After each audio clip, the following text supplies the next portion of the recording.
Welcome back to Seamless Asia Banking Channel. My name is Zoe, your host for the following session.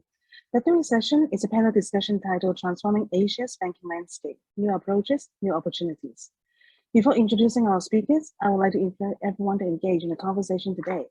On the right-hand side of the screen, there is a live discussion area where you can chat with other attendees and also ask questions to the speakers. If you are using a mobile device, the live discussion area is just underneath. Let me welcome the discussion lead of the session today, Dr. Florian Becker, Managing Director of GFT. Dr. Florian, please. Good morning. Thank you. Thank you so much, Zoe. A very warm welcome to the audience. We are indeed looking forward to your questions here in the chat. And of course, we're welcoming our panelists here. Very warm welcome.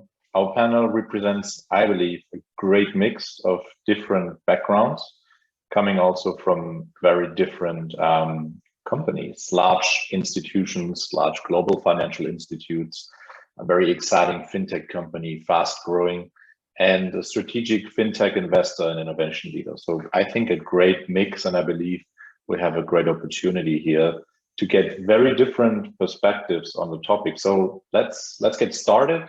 And let's dive right into Asia's transforming banking landscape with the focus on new approaches and new opportunities. First off, I would like to ask our panelists to introduce themselves. Maybe Vikrant, give it a go and start. Hey, Florian. First of all, I wish to extend my thanks to the platform, the organizers, and absolutely the audience spread across who are logging in today. This is an exciting topic that we intend to discuss, and we are hopefully going to make it super interactive. So please feel free to raise your questions. My name is Vikrant Rana. I lead the regional sales team based out of Singapore. And in my current capacity, me and my work team, we work with our institutional clients to structure and implement efficient cash management and liquidity solutions across their footprint in Asia. So exciting times for us because our team also covers payments, receivables, connectivity solutions, and we also work with a number of fintechs across the spectrum. So looking forward to today's conversation. If I can pass to Joel. Joel, you wish to introduce yourself?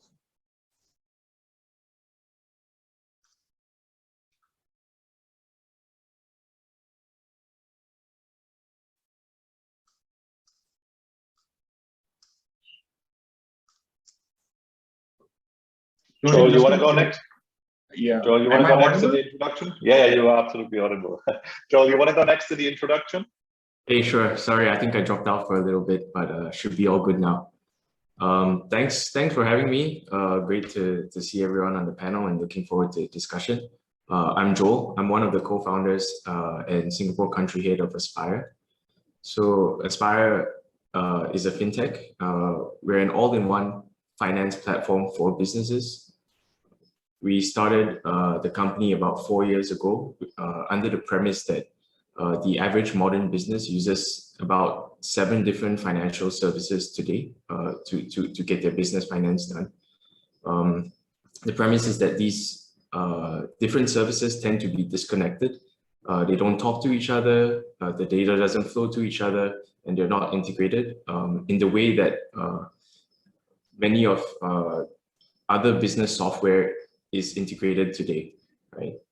So we felt that this piece, this missing link between the operations of the business and the finances of the business should be bridged. And the better way was to have it be an all-in-one platform where you have seamless management of your payables, your receivables, as well as the actual payments for those invoices, right? So this is what we built, an all-in-one finance platform for businesses. We're headquartered in Singapore, and thanks to the support of our partners and investors, we're now live across 5 countries in Southeast Asia, and very proud to serve over 10,000 businesses in the region. So thanks for having me and looking forward to the discussion as well. Thank you, Joel. Sam, you want to go next with the intro? All right. Okay. So good morning, everyone. My name is Sam. I'm the Managing Director of Krungsri Finnovate. So we are the corporate venture capitals under the Krungsri Bank in Thailand. And so we are also under the Mitsubishi Financial Group, or MUFG, a leading bank from Japan. So I have a dual roles in Krungsri. So one of the first role that I mentioned is looking after Krungsri Finnovate. So recently we investing in 18 startups. Luckily, 2 unicorns, Grab and Flash Express, the first unicorn, doing the e-logistic in Thailand. The other hat is I'm the executive vice president in the bank, Krungsri Bank. So I'm in charge of looking for the innovation lab at the bank, as well as the innovation and looking after for innovation for retail business. So we do have a tech team, almost 100 people. So luckily, so I can managing the tech team similar to doing the startup. So happy to be discussing with you today. Thank you. Thank you so much, Sam. So we are facing the transformation in banking. Digital banking is really happening now, and I believe it's really happening here in Asia. And the banking transformation in Asia is really primed for growth. So new players are shaking up the market, and basically the banking landscape in Asia. I think regulators played their part here with the increased allocation of licenses and setting huge standards for a new generation of banking. So there is certainly a unique opportunity now for both, for incumbents and traditional banks, and also for new entrants to get involved into that transformation journey. So I would say the transformation in banking across Asia has been driven by a few key factors. That's regulation, as we said, but also market-led regimes. So the very fast adoption that we're seeing in Asia, a underserviced market or underserviced markets, and of course, access to great talent. So much for, let's say, the lay of the land. Let's get a perspective from Sam, from Bikram, and from Joel. And I want to start with a broad question to all of our panelists, which is what are the key trends that you see taking place in banking transformation in Asia, and what are the biggest challenges and opportunities? Bikram, do you wanna start? Yeah, absolutely, Florian. And I think this is basically the fundamental multi-trillion-dollar question, if you ask me, which everybody's trying to answer across the landscape. If I were to think about what's happening in the banking industry, and I will broadly talk about financial services industry, we are part of that. In the short term, there are few convergences happening, and you will see that across different markets. So there is one stack of identity, so where people are getting their identities established formally for the first time in the system. And this is happening a lot more in developing markets. For example, you look at India, you look at Southeast Asia, this has already happened in China. So that's one piece of the puzzle. Second, you have the technology, which is becoming ubiquitous, and everybody has the smartphones, sometimes few smartphones in their hands. And the third is really where the incumbents and the new stakeholders are coming up the curve and answering that challenge. So all those three things put together, there are a lot more people who are becoming part of the ecosystem, a lot more consumers, which also means a very new, different type of business practices, use cases, which are coming into existence. So that's the short term. I think long term, I would say finance will ultimately become a lot more embedded into the business practices, and which is the term gets thrown around loosely is embedded finance, where instead of, for example, a consumer coming to maybe a banking app or a financial services service provider, the application itself and the service will be built into the organizations and the corporates who are serving those clients directly. So I see that trend in the long term gaining a far more momentum. But the building blocks are here. And as you said, Asia is super exciting right now to be in. Thank you, Vikram. Very great insights. Let me ask the same question to you, Sam. What are the key trends that, I mean, for your business is so important to identify those key trends early in the game, right? So what do you see? Okay, so I think it's similar to Vikrant. So since we are from the bank together, we have seen the what happens in the bank so far, and especially in Thailand and Southeast Asia. I think I could make into 3 stages. So I think the first stages is seen in 2017. Most of the big banks, most of the large banks move from the traditional bank into the incumbent bank, or moved into what we call mobile banking already. So especially in the country who has the high penetration of the smartphone users, suppose in Thailand, Singapore, or Indonesia. So we have seen this has been going dramatically.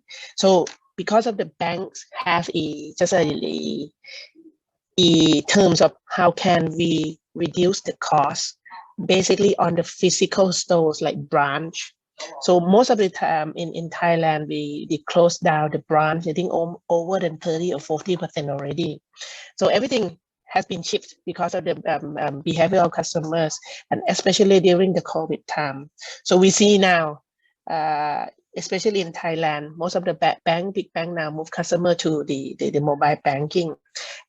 As well as we have the 2 important features, which is the QR payment with the prompt pay, using the QR payment, especially during the COVID, where people can transfer with the prompt pay using the mobile number or the national ID. And right now we more easier that people can apply the digital lending fully online using the national ID, which is using the blockchain as the infrastructure. So now Thai people get easier. They don't have to go to branch. They can apply everything online. And then now I think we already in the second stage that we are moving the bank at the back of their partners. So in the old day, we would like to show that, okay, we are the bank, you have to trust me, I'm in the forefront. But now we see that we have big players, big partners who are dominating the market, like e-commerce, or maybe like Grab, Shopee, so are in the forefront. So right now, I think banks, most of the big banks now, we are moving to be what we call BaaS, banking as a service. So whatever they need us, we can be behind them. No need to show we are the bank. No need to show we are from Krungsri, but you can show we can be your transactional banking partners. Or maybe if they want to lend, we will be what we call lending as a service. Okay, you lend, we support the capital for you. We support the infrastructure, some of the infrastructure for you. So this is already started right now in the second phases, like in Krungsri now with Grab together. So now Grab lending to driver in Thailand. So we are in the back of them. And now I think in especially in Thailand and Singapore, we are talking to in the futures already. If you see that we talk with we invested into many blockchain company, because I think most of the big banks now would like to move into what we call a terminology of blockchain based banking. So we would like to see in the future, maybe 5 years and 10 years, do we still need a middleman like bank or not? But if we don't need us, but at least we want to still there. Can we build the infrastructure working with partner we would like to still there. So this is the discussion until now. So we see that the big bank in Thailand now starting investing in the blockchain, maybe inside the country or outside the country, to understand for the future, if one day everything has been moved out into the blockchain infrastructure, then we could easily understand. So there are 3 stages for the key trend for me. Thank you. Thank you, Sam. I like the term blockchain-based banking. I will ask you later a little more about it, but first let's give Joel a chance to also give his view from a fintech point of view on the trends. And maybe, Joel, you can also elaborate a little bit on the challenges, right, for that you're facing there as well. Absolutely. Yeah, I agree a lot with sort of the lay of the land all three of you have kind of put out there. I think from our point of view, ultimately, that the main driver here is user behavior and user expectations, right? I think COVID has accelerated a lot of that, but basically the world is moving into now the mass market world is moving into a digitized era.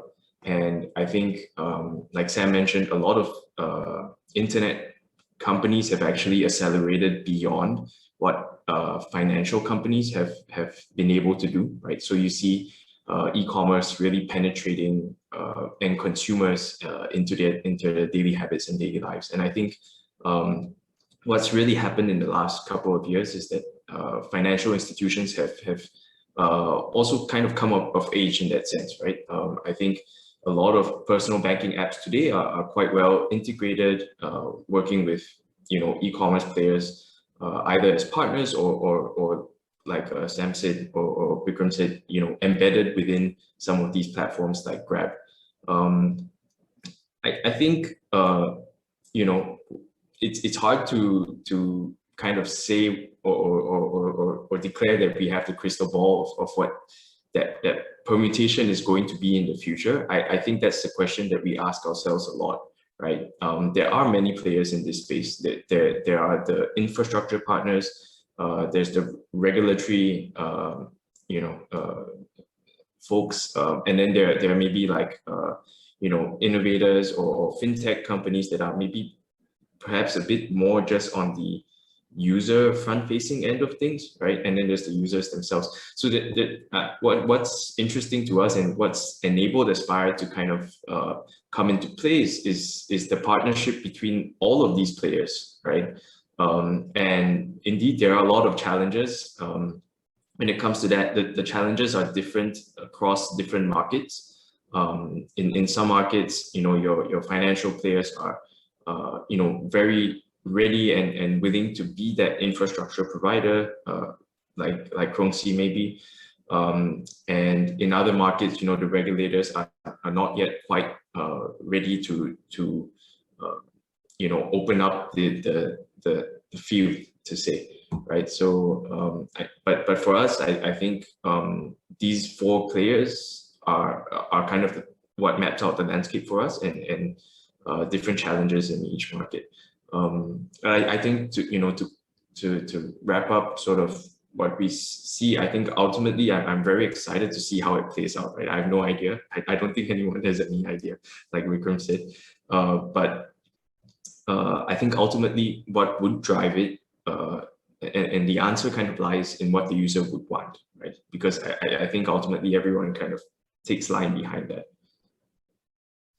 That's a great point, Joel. So let me pick up on that, because I'm quite interested in a more granular view of the customer. So you running a successful fintech across Singapore, Hong Kong, Indonesia, right? You have a view of Southeast Asia and the growth there. So are you, with your solution, are you filling a gap of a client need that's actually unserved by traditional banks in those markets? That's a great question. I think if you look at it and compare, I think the way we've come to view banks, right, is that I think the layman understanding of bank tends to be one product of a bank, right, which is actually a business account or operating account. But I think in reality, banks actually do much more than that. That's just one of their services, right? And we often get compared to banks a lot because we offer that operating account. But I think where we try to differentiate and what we, so to answer your question, we offer an operating account that's often compared to that operating account in banks. There are certain areas where we feel that we have an added advantage. There are clearly areas where banks outshine us as well, right? So I think maybe broadly, you can say that maybe we specialize in having a really good customer experience or user experience on the front-facing app side of things, right, and usability, right? But banks have very deep-rooted infrastructure and rails and payment rails, right, that some of which we don't have access to, or we need to partner up with them to have access to. But I think I think the other area that we're trying to innovate on, or to provide that maybe most banks don't do today, is to actually integrate that software layer together with that operating account, right? So I think what tends to happen from a user perspective of businesses, let's say, is that you tend to have your different types of software for different needs, right? You have your HR management software, which maybe integrates with your payroll needs. You have your accounts payable software, or maybe that's even just on Excel, right? And so the idea where we're trying to innovate is to bring that software, the management of your payroll, your claims, your expenses, your APs, your ARs, into and integrate it together with that payment account. And there are a lot of advantages when you do that, right? You kind of get an end-to-end flow, you get added visibility, you reduce the time and the potential errors that occur when maybe you're looking at two screens and trying to compare one line item to the other. Thank you. Yeah, very deep insights. Appreciate that. I would like to get the perspective here from Vikrant as the representative of an incumbent bank. So what is it the customers are looking for, and that's still not being delivered by banks? I mean, you have a team operating in, I think, 19 different markets, and maybe you can give us a few of those client needs and the most recognizable differences between those markets when it comes to the client needs. Yeah, great question, and I think I'll be on the spot on this, but let me try answering. I think number one way to think about banks, and this is one of the best definitions I've heard till now, is banks are a full stack solution. So as Joel also mentioned, banks do almost everything from a financial services point of view. Which also means that we might be doing certain things better than certain other things, in that stack, or we might not be doing. Fair enough. If I go back to 5-6 years ago, or maybe 7 years ago, I think there was a narrative in the industry that it's either fintech or banks, and it became acrimonious up to an extent. I think we have moved much ahead on that curve, and there is a general recognition between the fintechs and the banks that ultimately it's about the customer and how do we serve our customers better, whether together or competing with each other. In a number of instances, you will see that we end up competing with different organizations, financial services and technology companies, and at the same time we end up cooperating with them on different instances.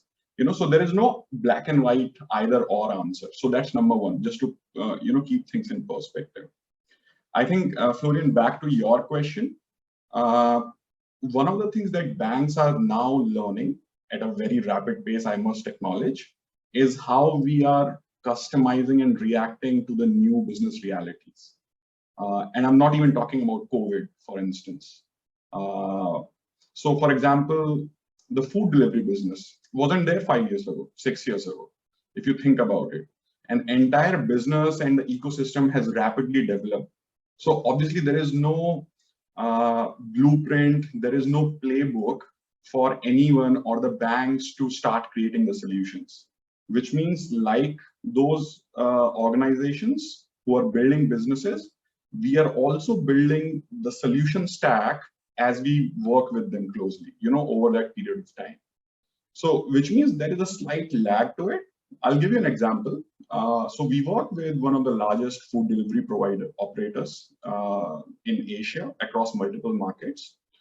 And one of the things that we have done over the last 3-4 years, because our infrastructure was challenged because of the kind of volumes that were being delivered across markets. So we had to go internally and open up our nuts and bolts and rejig the entire infrastructure. And not just us, HSBC, by the way. We also, in a number of markets, we also have to work with the regulators because it has a direct impact on the clearinghouse in the background. Because in certain cases, the country's clearinghouse was unable to manage those kind of volumes. So a lot of those, invisible things in the background keep happening from a regulatory perspective, which banks, I would say, are good at. This is a long answer, but let me cut it short about your question specifically. I think we do extremely well when it comes to regulations, implementing it, ensuring that the services are delivered in a safe, secure, reliable manner to our clients on a repeated basis, so performance matrices are closely tracked, for example. I think where we are learning is, as Joel also said, how do we interact with the clients, the front-facing part, and the customer experience CX, which is in vogue right now. That's something that we are learning while operating with other organizations. And I would say it's a win-win for all three parties in the ecosystem. In fact, four. Right at the top, you have the consumers. Then you have the banks, obviously, and the new entrants and the financial technology companies. And then in the background, you have the regulators. So if all four parties are working together while ensuring that the right kind of services are being delivered to the end customer, I think it's a win-win for everyone in the ecosystem. It's a great insight, and I really like your example, and it showcases the challenge of the region, right, with different jurisdictions, regulations, and bringing that all together, addressing that challenge is a big one. I want to continue on that a little bit with Sam. So your perspective, I mean, you have a pretty good idea when it comes to innovation in Southeast Asia or Pan Asia. What's your view on the differences between those different markets when it comes to the specific client needs? Okay, I think especially in Southeast Asia, we believe it very easy when we like to scale the business. Even we are the banks or the startup that I think the Indigrungsi itself, we would like to expand into Southeast Asia. So right now we do have the business in Vietnam, Philippines, Laos, and Cambodia. Similar to when I invested into startup, everyone would like to scale out of Thailand. They think of Indonesia, they think of in Vietnam, they think of Philippines. One thing is the barrier is that we are unlike in EU, where we mostly speak the same language, mostly have the common regulation. But however, in Southeast Asia, it's very dynamic. If you go to Indonesia, it's different. If you go to Malaysia, it's different laws. Only in Singapore, that is quite neutral on this one. But however, so this is quite hard for many business that when they expand to countries, they have to pause a while and they come back. And now after the COVID, we are expanding to grow out again. The one thing that the barrier, not just only the innovation, I think the innovation itself, I think it can be expanding to each country easily, but have to check the regulators in each country where it have different rules and regulations. So this is the first place that we have to think about on it.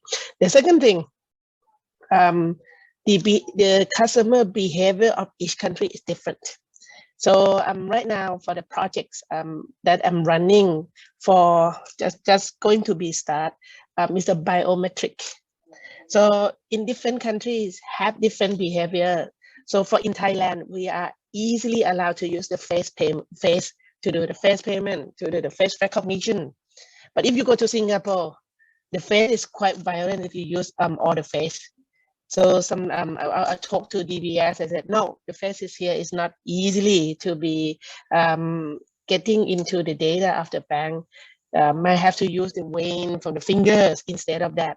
So we cannot expand this technology easily. Maybe Thailand might be similar to China, but if you go to Vietnam, might be similar to China. But if you go to Singapore, it's different.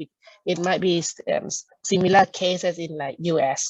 So these are two things that we have to face when we would like to expand the technologies into other countries. So this is basically two things. Thank you. So I think we touched on two very important points: regulation across the diversity of Asia and Southeast Asia, and differences in user behavior. In, let's say, innovation and banking transformation, I believe technology is a third pillar that plays an important role here. So maybe, Sam, give us a view on the role of new technology in transformation of banking, and where you see the benefits, where you see the challenges that you're facing on a day-to-day basis, maybe with some concrete examples. Yeah, I think the challenges of the bank transformation is that I think the banker itself. Some people say that we are like dinosaurs, we are like elephants, we're too fat to walk. So that is one thing that people outside thinking in the banking. But right now, I think we have to be transformed on this one. So we are easily to talk with startup. We are easily to join with other people. So this is one thing that some of the banks still fat, still moving slow. And the second thing, I think this is the global concern, and maybe Southeast Asia, might not be in Vietnam, on the tech resources. So maybe we could think a good projects. I think we do have a project in pipelines on innovation right now at the banks, can be working for 2 or 3 years. So I'm happily now, I don't have to think about for 2 or 3 years already. But any urgent things, any R&D things right now, we need a tech resources to do it now, to test it now. For examples, right now, maybe in Thailand, we are crazy about metaverse, NFT. So how can we going to be in this kind of blockchain to understand on this technology? And we wanted to find the blockchain developers in Thailand. It's very hard to find the people who are interested in this one. Even just only little thing like mobile app developers is not enough in the region anymore.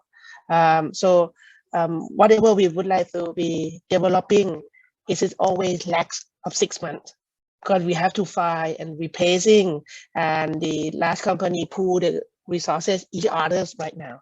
So this is, I think, the challenges in the tech world right now. I believe we all face the same challenge when it comes to tech talent, and that's Yes. probably on a global basis, and I would definitely agree to that one. But I want to give the question also to Joel. I mean, running and growing the business on the basis of a fintech, right? So tech must be a key part of your value proposition. What's your view on being a tech leader and the challenges that you are facing, and building something new, but also enhancing that over time? Yeah, I think we're going to give quite a unique view here. I think, when you think about fintechs, indeed, you think we're sort of on that technology border, let's say, right, or frontier. And I think that's what we'd like to think as well. But I think there's a very real constraint here that we have, which I think Sam briefly touched on, which is basically this idea of resources, right? I think as a startup, something that is very real is that there are, like, you are resource constrained, right? Sure, you can raise a ton of money, and maybe compared to smaller startups, you're pretty well off. But in the larger scheme of things, when we look at, say, the resources that maybe larger institutions have, that's at a different scale, right? And for us, we have to prioritize where we choose to invest those resources, right? Be it people resources, or even certain technological bets that we're making, right? For example, do we decide to go deep into providing maybe BNPL payment rail for businesses, right, or payment acceptance for businesses, or do we want to enable like crypto acceptance or web, or enhance Web3 experiences from a financial standpoint? Like, those are very real decisions for us on a daily basis, right? In planning our roadmap, trying to map that with our customer segmentation, So yeah, hopefully that gives a bit of insight. I mean, obviously we would love to adopt as much meaningful tech as possible, right? I think there's a spectrum of what's mainstream and what's not, and maybe there's always a sweet spot on, you know, if you're early to the game and able to ride that wave, you might be able to capture a lot more of the market. But the resource constraint is also a very real part of that decision-making process. Yeah, indeed, I understand. So, Vikram, when it comes to the technology for the transformation of banking, I mean, I want to combine this with a question that we just received from the audience. So, how are banks tackling the challenge of legacy platforms, in particular meeting customer demands for faster, cheaper, and more transparent services? A big question. But let me just break it down to, I appreciate HSBC is investing quite a lot into new technology to enable business success for the bank. But maybe you can elaborate a little bit on the factor of technology within the bank and also the challenges that you are facing. Yeah. So let me pick up from where Joel left, because the problem statement does not change, you know, whether you're building a business or whether you are an incumbent in running a big business at scale. Because resources absolutely are at constraint. You can ask any banker on the street and they'll tell you the kind of conversations that happen internally fighting for resources. So that's one part. I think the second part that challenges incumbents like HSBC is you have to be forward-looking. You know, so how do you differentiate between something that might be a fad, that might be there for 1-2 years, you know, versus an actual trend that is gaining ground and that will continue to serve our clients? So that's another challenge, even before you start talking about resources. So I think that's where the judgment comes in. And I'll give you an example to your question, Florian, and from the audience. So think about the example that I just shared, world's largest food delivery company. Now we have to change the entire infrastructure in a number of countries internally. That's a massive task, simply to accommodate the volumes. And that obviously will take precedence on a number of other internal conversations. Or strategic priorities, because this is a client which we are already serving, we have made promises. So then the question back to us would be, do we, from my finite set of resources, whether it's in dollar terms or technology resources, where do I put those? Always challenging. I think the way we think about it is, number one, what are our customers, clients telling us? So we are investing very heavily. In fact, Sam mentioned this earlier, in the real-time payment rails across multiple markets. So you will see HSBC working very closely with the regulators, and in a number of cases, actually sitting with the regulators, being part of a consortium, and defining those, you know, basic definitions that actually govern the entire architecture. Right from there, and investing in building those payment rails with the right set of regulations at scale across 19 countries, for example, I think that itself is humongous. And just to put things in perspective, that's just one of the things that's happening. You know, in terms of payments, there would be at least 6 or 7 big such trends that we have to continue focus on, while at the same time acknowledging and reacting to the new trends coming up, whether it's blockchain, whether it's NFTs, and you know, the entire stack. So not easy for the incumbents, I have to mention. I think the key is, how do we keep our clients at the center of those questions and while we are answering? Thank you for that answer. That's a great answer. And you just gave me a nice segue into a topic that we cannot miss on that panel, which is definitely blockchain, DLT, that has to be discussed in the Asian context, I believe. Vikram, so what's your view? I know the bank is very active in the space. What's your view of the potential of DLT, or give it different names, trust technologies, distributed infrastructure, or let's just call it blockchain? What's your view of the potential of the technology per se? Yeah, how do you see that evolving over the next maybe 3 to 5 years within the banking landscape? I think HSBC globally is on record.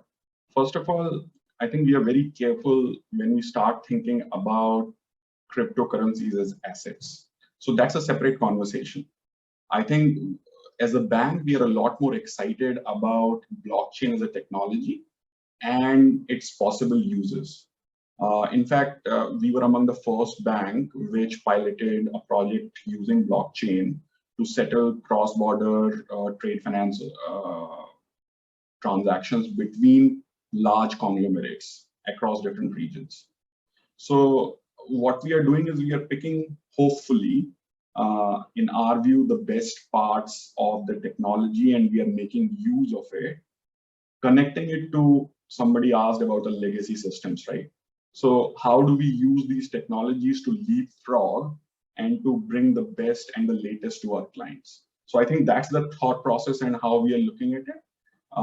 But again, what's in it for the clients? I think that's the question that we constantly try to answer. Thank you. Thank you. Sam, you mentioned blockchain-enabled banking or blockchain-based banking earlier. Maybe you can elaborate on that. And I believe you have a progressive view on crypto as well. Maybe you can open that whole topic. Yeah, okay, so thank you. I think the what are we moving, same as Vikram mentioned, that I think we are moving to see the blockchain technology or the DLT one. So basically in the banks right now, we are working on for the SME and corporate banking service on the supply chain blockchain technology, so we can see the input from inflow to outflow from end to end. So that what not that easy project, because the chain has to use the same chain together, same blockchain technologies. But we are starting implementing in some of the large corporate one to see from end to end how it flows. In Thailand itself, luckily that it's a direction from the central bank that asked every financial institution to support the blockchain project together. So we have a form of a blockchain consortium where most of the bank invest together in this company and build the blockchain infrastructure. For right now, they're launching for 2 projects already. The first one is the letter of guarantee. So in the old days in Thailand, if you need a letter of guarantee, it might take about 2 days. But now, just only within a half day, the bank can issue the letter of guarantee already, where it can be cross-checked with the another bank. The second part that has been launched about 2 years from now is the individual on eKYC. So now in the first time that in the last 2 years, the Thai people could apply all the digital product banking products, either opening bank accounts, opening credit, apply the credit cards or any loans fully on the mobile application. So we use the eKYC with the blockchain to cross-verify with the bank, where in the regulation said that the bank has the most trusted data in Thailand. That's why even now in Thailand, we not rely on the ID card, which is easily to be make it fake, right? So so the bank data is more trusted data now. So but by the end of this year, we are moving to the juristic eKYC, where the corporate SME can use the same like the individual one.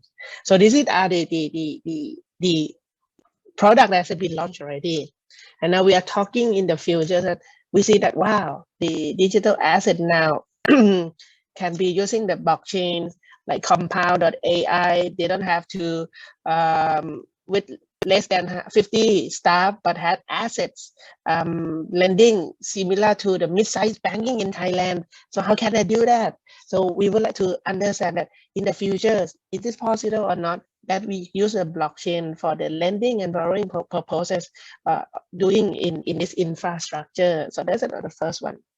And if you mentioned about the crypto, so yes, we quite believe in the technology behind the crypto, which is blockchain. But when we said the crypto and the digital asset, I think now many banks are working with the corporate now in Thailand to issue what we call utility tokens instead of the normal traditional finance instrument. So now most of the large corporate now are working with the bank, changing from the traditional financial asset to be the utility token now. So now most of the bank now are working with the ICO portal to launch on the utility tokens. Thank you, Sam. I appreciate it. It's a very big topic. It's a multifaceted topic.